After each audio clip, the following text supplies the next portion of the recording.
Hello, friends. Very divine and pure greetings of this lovely day to all of you. I really wish that the warmth of this day help you to enlighten and glorify your lives with an everlasting prosperity, eternal wisdom, and a contented smile on your ever glowing faces forever. Dear friends, this is Kunal Nagpal, and I heartily welcome you to this great economic forum. So, in today's session, we are basically going to explore various insights being presented in an in-depth analytical manner by the leading economists of our country with regards to the upcoming budget of the current financial year 2023. So, let's begin. Actually, it has been prospected that the customs duty on 35 items may be hiked in the budget. Actually, India has drawn up a list of over 35 items that are being examined for a possible customs duty increase in the upcoming budget, scheduled to be announced on February 1. Private jets, helicopters, high-end electronic items, plastic goods, jewelry, high gloss paper, and vitamins are among the items that are on the list prepared by the government.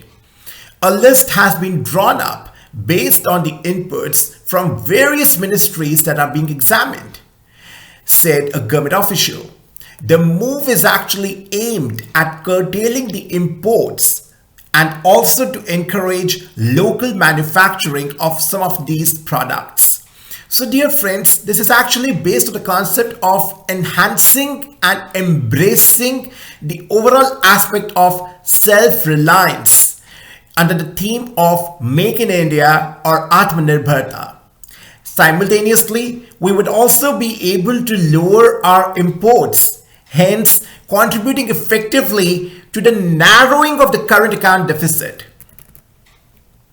So, the Commerce and Industry Ministry had in December asked various ministries of the country to ready a list of the non-essential items, imports of which need to be discouraged through import tariff hike. India's current account deficit actually rose to a 9-year high of 4.4% of the gross domestic product in the quarter ended September from 2.2% of the GDP in the preceding quarter. A fall in the global commodity prices may have eased some worries over the widening current account deficit, but the policymakers want to be cautious. The exports are actually expected to be under pressure in the financial year 2024, following the demand contraction in advanced economies. The economists see the current account deficit at 3.2 to 3.4% of the GDP in the next fiscal.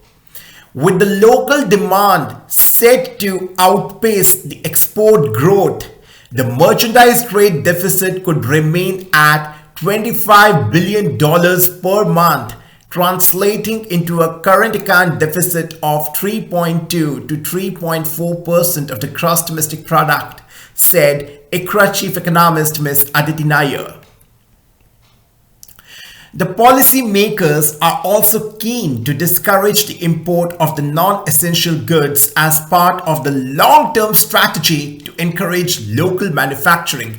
And this is being done under the extremely visionary leadership of our Prime Minister Shri Narendra Modi ji. And we should actually be proud of his leadership and the overall pattern of governance and policy framework, which is actually very, very far-sighted and commendable. Thank you, sir.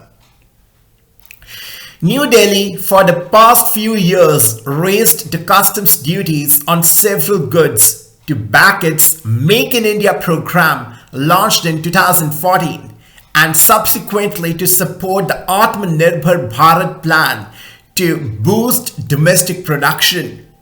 That is, we need to realize our own strengths, which we are actually capable of. And we should show that our presence is actually very vital for the global economy to sustain, which we are actually capable of. And that is called self-reliance and boosting of the overall self-esteem. So we should wake up, and it's the time to wake up. The government had in the financial year 2023 budget raised the import tariffs on a host of items including the imitation jewelry, umbrellas and earphones to encourage the local manufacture. The import tariffs on gold were raised in 2022 in order to curtail the imports of the yellow metal. The government has also issued the quality control orders to curb the non-essential cheap imports. The goods already being manufactured in the country are being considered, said the officials cited above. Various measures, including the increases in import tariffs, have, for instance, helped the country curtail the import of toys by 70%. That's aided the country's export of toys, which increased 240% to 2,706 crore rupees in 2021-2022 from 797 crore rupees in 2014-2015. So dear friends, what are the key takeaways from this particular write-up? Helicopters, high-end electronic items, vitamins, and high-gloss paper also on the list readied by the government. List based on recommendation by the ministries. The move aimed at curtailing imports of the non-essential goods. Focus is also on promoting the Make in India. The government is actually cautious as the current account deficit rises to a 9-year high of 4.4% of the GDP in the quarter 2. The exports are likely to be under pressure in the financial year 2024. So now, after this great analytical and well-articulated write-up with an in-depth analysis, let's move on to the next write-up being presented by Mr. Madan Sabnawis. And he is also talking about the budget, laying down the core intricacies, wherein he has presented his viewpoints with a very insightful discussion. So let's begin. With the annual budget announcement around the corner, we actually forget two things. Firstly, the government of India is run by the intelligent personnel who are aware of the importance of fiscal deficit, borrowing, and debt as much as its critics. While the advice is heard, decisions would be taken based on the compulsions as defined by the political economy.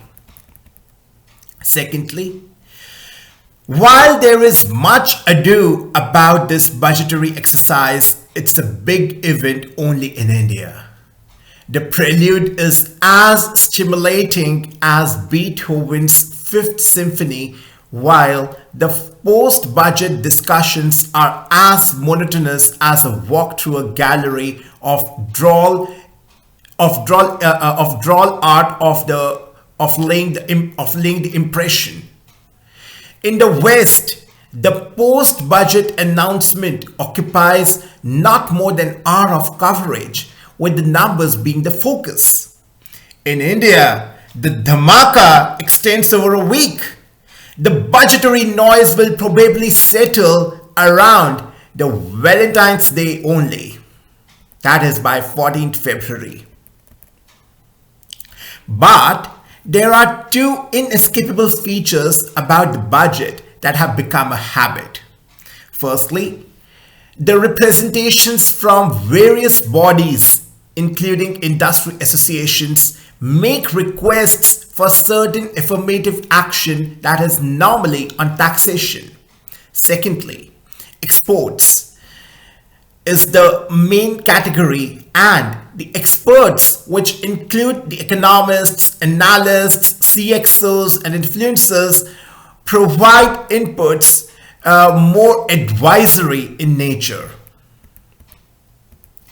What is common between the two, however, is that neither lot asks the government of India to increase the taxes, even as everyone wants the government to spend more on what they see as being important. So this is actually a tussle.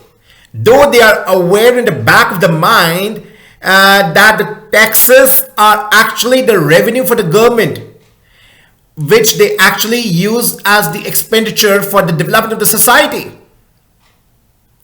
But still, neither lot asks the government of India to increase the taxes.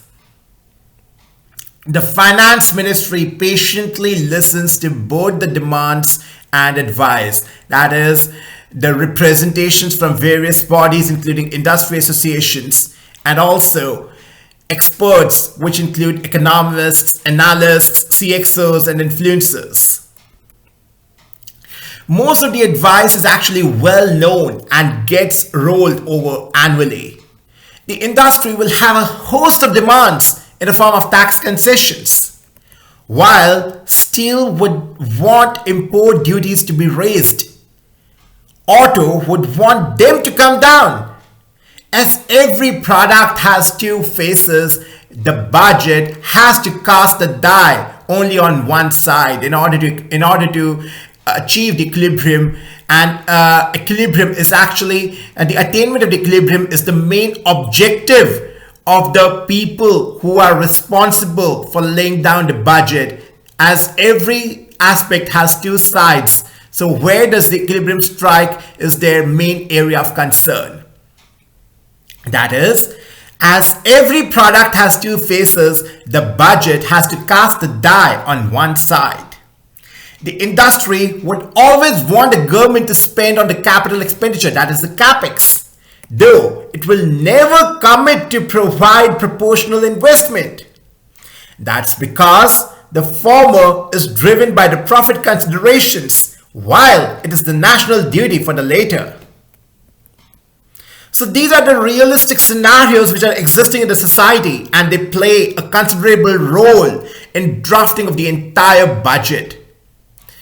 So that there is the minimum critic being raised by the public, and in order to attain balance in the society from all possible aspects. Now let's move ahead.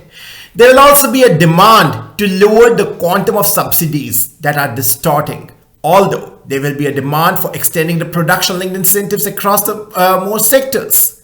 So the view is more in the nature of improving the function of Adam Smith's theory of enabling markets. The question of what constitutes rewardis will have a plethora of views. What exactly is a rewadi? Is free food under the Food Security Act a way to carry the ballot of the poor? Or is the famous Keynesian dictum of digging up the holes to fill them up, think Narega, an incentive to not work? Is the minimum support price, that is the MSP, which smells of appeasement as it is not market oriented, a reward for the farmers? And finally, is the PLI, that is the production linked incentive, which the World Trade Organization frowns on, a covert reward for the industry? Therefore, both before and after the budget, critics will always have a view on the quantum of freebies. In general, for the critic, anything that supports the industry is an incentive, which distorts David Ricardo's concept of comparative advantage, while any support to the poor is a freebie. So here we are considering various aspects which have two sides, and what are the perspectives of the society, of the respective components of the society with regard to the various aspects having two sides. So formation of the budget is actually an exercise which requires a lot of concentration and a multifaceted approach with a very, very broad mind. The fiscal deficit number is another issue that everyone has a view on.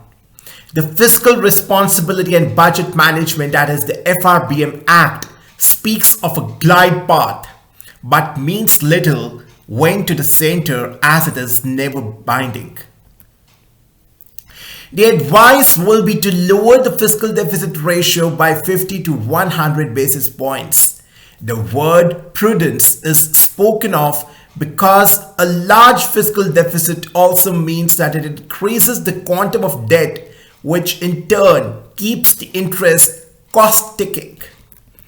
As per the financial year 2023 budget, the interest payments of 9.40 lakh crore rupees, around 24% of the total size of the budget and 43% of the revenue receipts were made. This is a really high figure.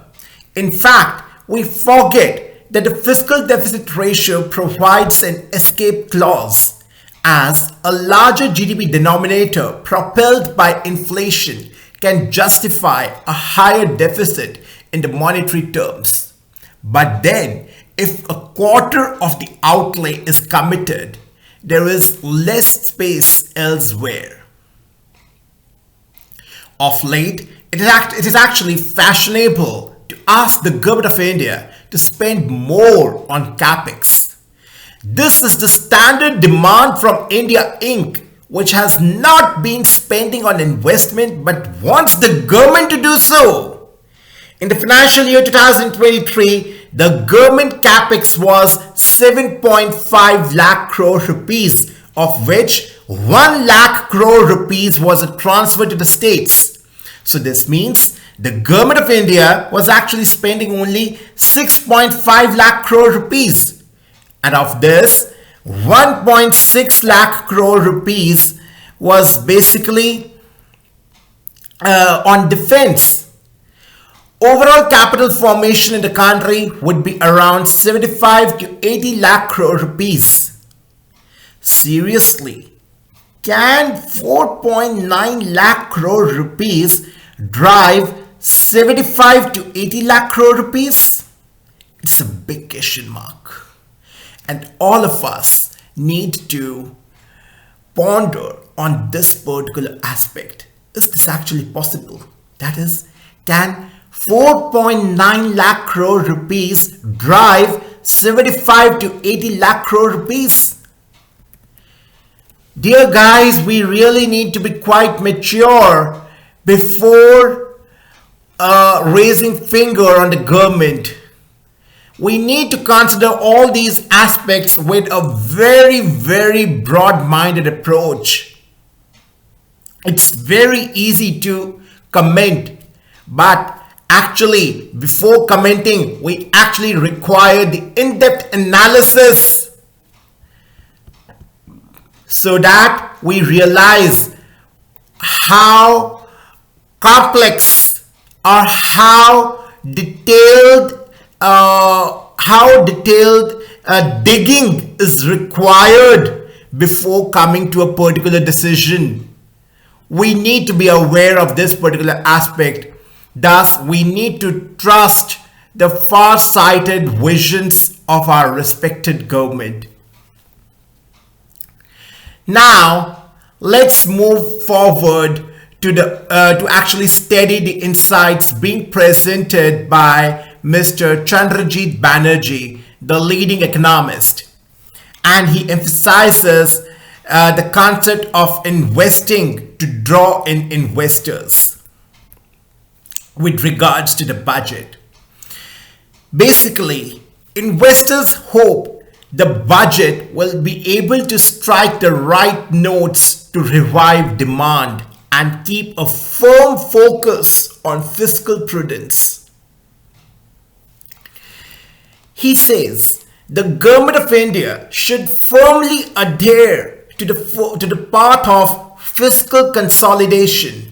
This is eminently possible as the tax revenue is actually running well ahead of the projections. The fiscal consolidation roadmap should be indicated, for which the practice of providing the anticipated fiscal deficit numbers for the next 2 years after the budget year should be revived. The revenue expenditure should be rationalized wherever possible, especially the mounting bills from food and fertilizer subsidies. Various welfare schemes should be right-sized without impacting the vulnerable. The proposals to curtail the non-productive expenditure that can be implemented immediately should be announced. Second, the policies to trigger an upturn in the investment cycle should be put in place.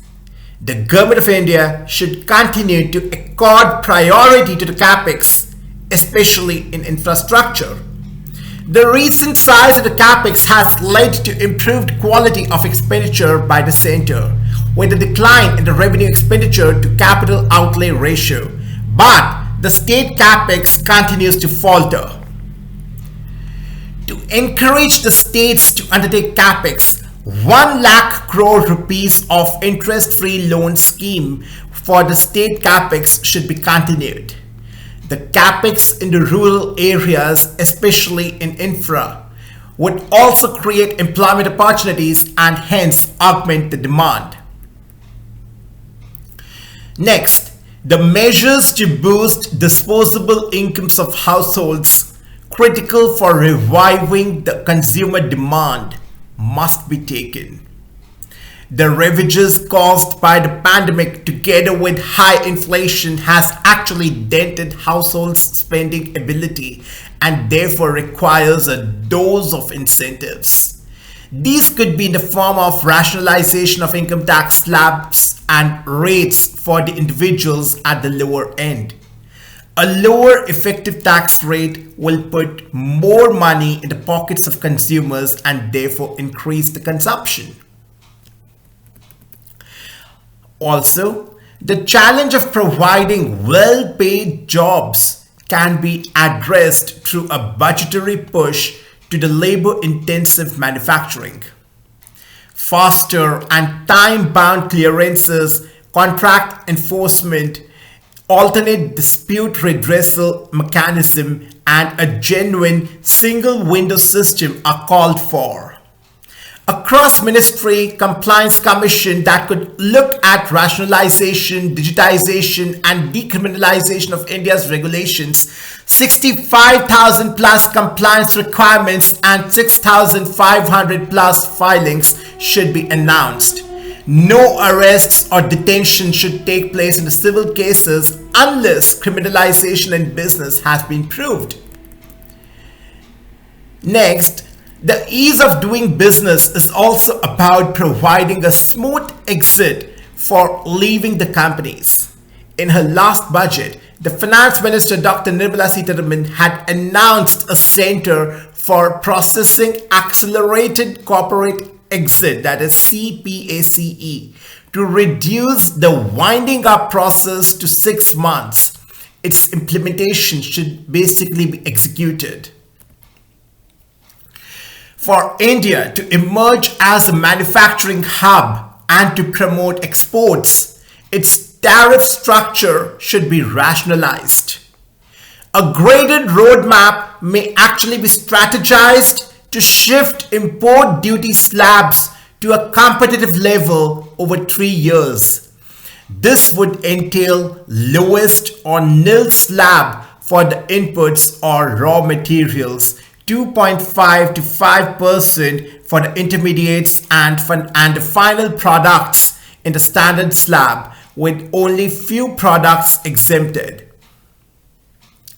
This will help the Indian industry to actually integrate into the global value chain while becoming competitive.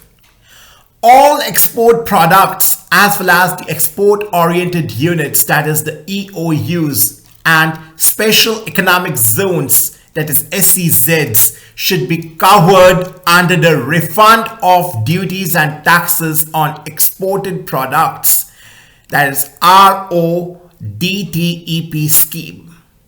The sunset date for commencing the manufacture under Section 115 BAB of the Income Tax Act, which allows domestic manufacturing enterprises the opportunity to pay the taxes at a rate of 15%, should be extended from March 31, 2024 to March 31, 2025.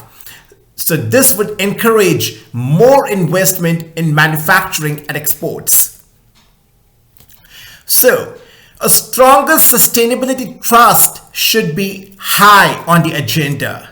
The actionable recommendations, such as announcing a production-linked incentive for the electrolyzers, a specialized development finance institution to fund the energy transition, and other climate change mitigation, can actually accelerate the transition towards a green economy, and that's actually the need of the hour. The Government of India should also set up a fund for extending the financial assistance to the MSMEs on liberal terms and at competitive rates for adopting the clean technologies. So, in view of the concerns over rising COVID cases as well, the budget should step up the allocation for revamping healthcare infrastructure. India's healthcare spending at 1.28% of the GDP remains abysmally small. So it should be raised to 2.5 to 3% range by 2025. The health sector specific development finance should be established in order to increase the access for small hospitals in Tier 2 and Tier 3 cities. So the budget that provides the right mix of feel good and austerity is what is actually needed. So this write-up has been very well presented with an in-depth analysis. All thanks to Mr. Chandrajit Banerjee for this great masterpiece. And I hope it would be of great guide to the budget makers who are responsible for making and formulating the budget. Moreover, it would also help the public to actually realize what all aspects are of key consideration while formulating the budget. So, what all aspects are responsible for making this exercise really fruitful? So, it involves an in-depth analysis, and it's a very, very detailed analytical approach, which is the key necessity for the successful drafting of a budget. And that's why when the budget comes, it's actually of much detail, covering all the sectors of the economy with great analysis, and its work starts very long back. I think nearly 5 or 6 months back, the process of the budget formation starts to collect the data, analyze them, coordinating with various sectors operating in the economy, and then what are the vital areas which need urgent attention. So these are the key considerations which need to be taken care of in a very well and planned manner. So, dear friends, I hope you must have found this session really fruitful and full of learning insights, helping you to realize the process of budget formation, and more importantly, for the year 2023, what are the key considerations we need to prioritize while forming the budget? And obviously, the Government of India would pay a lot of emphasis towards this particular aspect, right? Thank you so much. Thank you so much.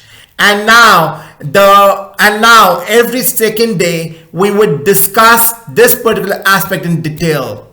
That is various insights we would actually discuss. We would dedicate our sessions towards analyzing this particular aspect in more and more detail, because more and more economists will keep on expressing their views with regards to the budget till 1st February.